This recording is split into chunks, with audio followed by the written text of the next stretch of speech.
Let's talk about that broader conspiracy case, Jim Jordan, because it goes through 3 presidential election cycles. One, we learned through these declassified documents that, in fact, there was damning information and evidence against Hillary Clinton that FBI Director Comey ignored. That's part 1. Part 2, they knew that the dirty disinformation dossier was phony.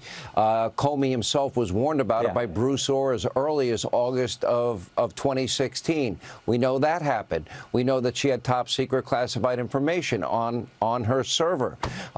Again, ignored. Then they used the dirty dossier to secure 4 FISA warrants. Again, should never have happened. They're putting cinder blocks on the scale of an election. Fast forward to 2020. We had a very real Hunter Biden laptop verified to be authentic by the FBI in March of 2020. They start a process of going weekly and meeting with big tech companies. They meet with the big tech companies every single week. They knew that this information would be released. They knew that Rudy Giuliani's then attorney, Bob Costello, had a copy of it, and they would drop it. Okay, sure enough, it gets dropped in October. A huge story, but it gets suppressed because when the FBI that had the answer, that had been meeting with big tech people like Mark Zuckerberg and the head of Twitter, Jack Dorsey at the time, is this what you've been warning us about? The answer was no answer, even though they could have corroborated its authenticity. Then for the 2024 election, what was all the weaponization against Donald Trump? Wasn't that to destroy him and any chance of coming back and becoming president again? Are we looking at a conspiracy potentially? Is this what the investigation is into 3 presidential elections and all these shenanigans by deep state operatives? Yeah, we are, and it all started back in 2016 and 2017. And as you said, Sean, you were on top of this, John, Greg, everyone was on top of this and had some of these facts.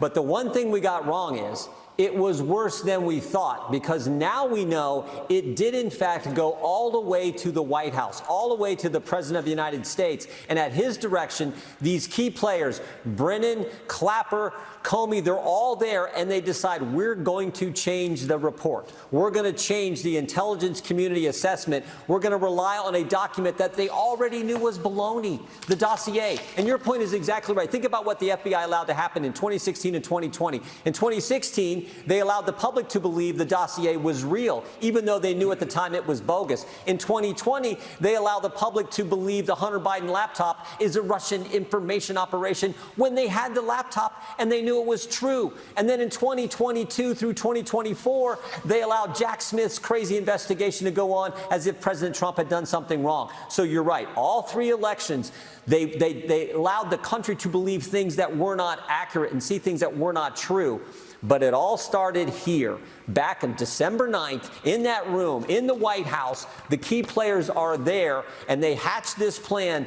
President Trump has won the election, but we're going to go after him now. We're going to undermine his presidency, and we're going to start on that important date you had in your monologue, January 6, 2017, when they released the new report, the manufactured report, and they go to Trump Tower, and they brief the president. He thinks he's getting a defensive briefing, but Comey tells him about the dossier.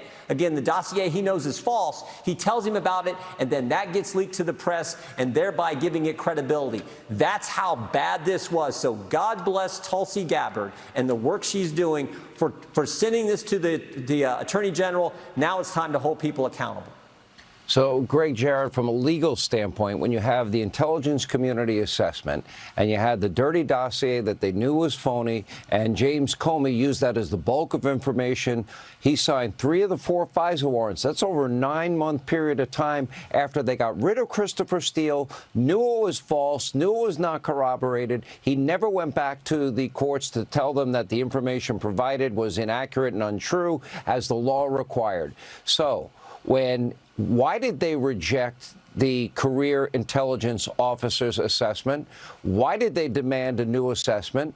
Barack Obama, according to Tulsi, is the one that ordered it. Who should be scared tonight?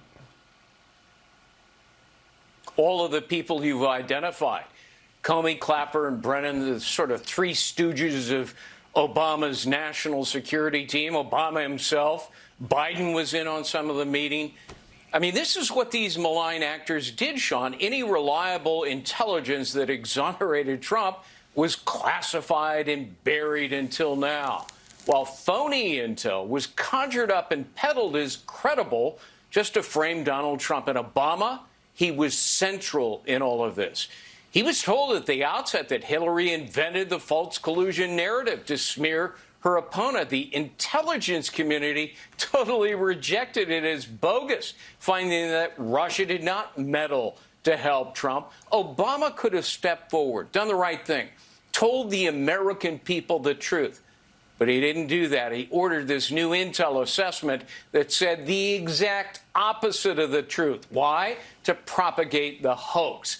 And Brennan and others did his dirty work, Sean, and those who objected, and a lot of the intel agencies did object, they were sidelined and silenced.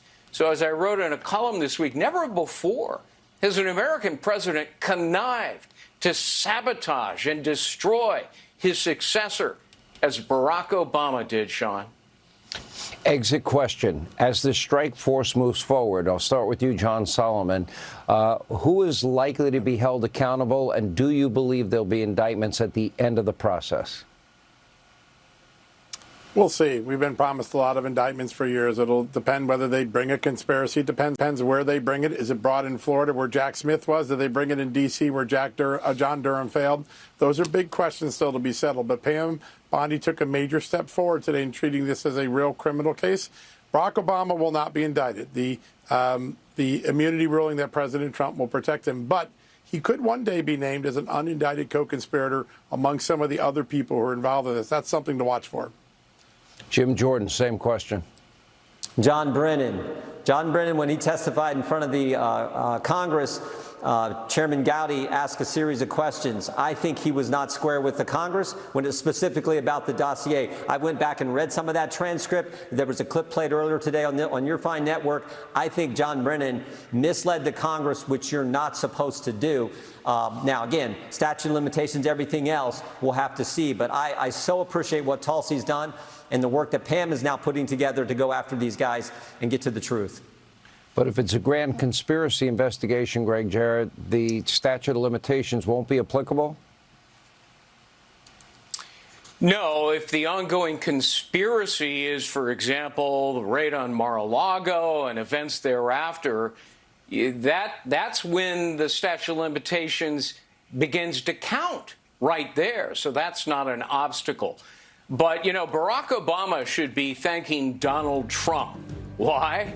Because he obtained from the U.S. Supreme Court the very kind of immunity that will protect Barack Obama. Wow, we're going to follow this very closely. Thank you all, and thank you from the very beginning, because we spent about 3 years on this program with all of you, unpeeling every layer of that onion.